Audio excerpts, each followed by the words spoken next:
Fellow tennis nerds, I'm here with Daniel Rutkowski. You know him from previous videos. He's been reviewing, he's been testing, he's been changing rackets. Now he's with the Pure Aero VS. We'll do a video about that one. A very good racket that I like his spec of. But today we're going to talk about the new Head Speed Pro. Looks like this. It's his first encounter. I played a little bit more with the Head Speed line with the new 2024 Oxetic 2.0. The paint is one thing that we talked about just now, is that it's like very velvety. It feels like velvet. Don't know how easily it chips, but it's called soft touch or something like that. What do you think about the paint?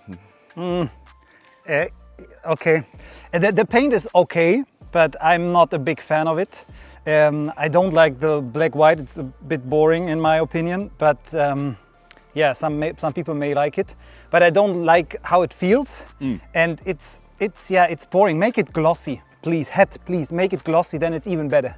I would agree with that. I prefer the glossy one. Like the touch feels a bit odd at the touch. I don't know if it chips, so I can't talk about that. We haven't really nicked this racket as of yet. The racket plays with a lot of heft. It's quite solid feeling. You know the previous Speed Pro, pretty high swing weight, 330 plus. This is what he likes. This is usually what I like. Dense 18-20 string patterns, a lot of control from that. Tried it with head links, around 51 pounds, 23 kilos. And yeah, it played really nice, like solid, good feel. What are your thoughts? Yeah, I think it's very easy to use for that swing weight. It's rock solid. When I return fast serves, I want that when I block it, that this is very stable. I can feel that. This is a very stable racket. It's a lot of fun to use, but I think for me it's a bit dense, the string pattern, because I'm now used to a bit more open one. So you don't get a lot of lift from them like easy. You have to work for that, but still a good racket. So I like it, except the paint job. Cosmetics are always very personal, as are rackets, but this was not such a huge difference also from the previous Speeds, because it's white and it was always white and black. But I think we're both more fans of the most recent blacked out with the gold lettering. Yeah, that looks beautiful. Spectacular. And then, yeah, so this felt like a little bit less good than that. But the racket plays very solid, plays very similar to the previous Speed Pro.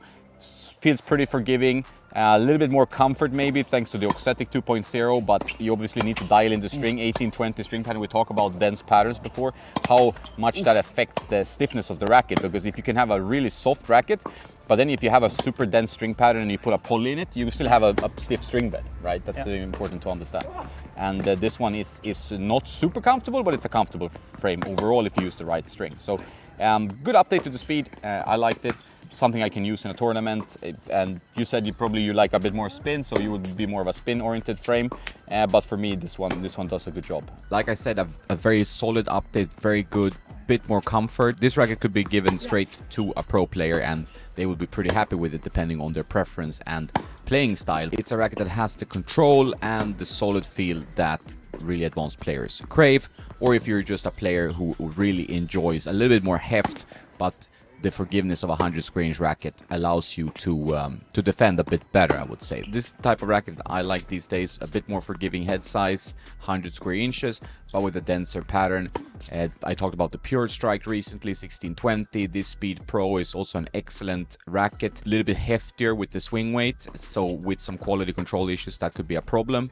But overall spec as it is, the one I got is kind of perfect for my game in many ways. Could have opened up the string pattern a bit more with 18, 19, 16, 20 to have tad more lift on the ball, but overall a very, very good. Competes with rackets like the Yonex Percept 100D, the Pure Strike 1620, and the other dense pattern Wilson Blade 100 V8. There are some good rackets in this category. I have a favorite in the ProKenix KI-Q Plus 5 Pro that I use from time to time. So that's also like a 100 square inch 1620 racket with a 315 gram unstrung weight. So these types of rackets is where kind of I like the most, and my fellow playtesters here, Daniel and Carl, really enjoyed this spec as well, because it gives you forgiveness, gives you a bit of power, but still with the string pattern it's relatively controlled, and it's not a power or spin racket, so it's not a quite extreme racket, it's more balanced. So I think for many players, this type of little bit larger head size but with a denser pattern is the way to go. And I think we're going to see more and more of that, because you do need a bit more forgiveness when you're defending. I know some of you love the smaller head sizes, 95, 97. That's fine too. It depends on what works for your tennis and what you like to get out of your game. I don't want to tell anyone what to use, but what I've seen from my game is that I get a bit more help from slightly larger head size, but still a control frame. So not going all the way to a pure drive, for example. That's pretty much where I want to be and where I feel comfortable. So very good update. We just had an issue with the cosmetic a little bit, but that's a small thing. Head has taken a pretty safe approach in recent times. They've really nailed some of the rackets, but then they are making very, very subtle updates.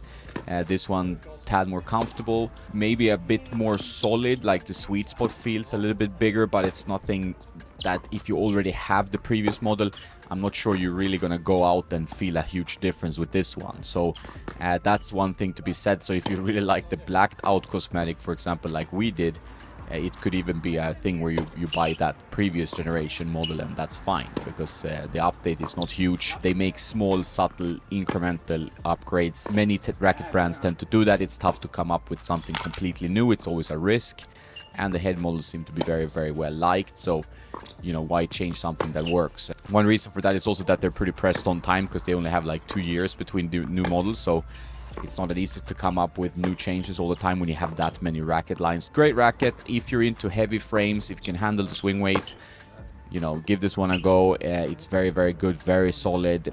Just works against quite strong, hard-hitting players as well. So I liked it a lot. And if you want a bit more lift on the ball, maybe drop the tension a bit. Use a shaped poly, so you can always get a tad higher launch. But yeah, very, very good stick. Anything to add? No. That was good. Good resume. Thank you. All right, have a nice day now, guys, and don't forget to play some tennis. Very good, Danny.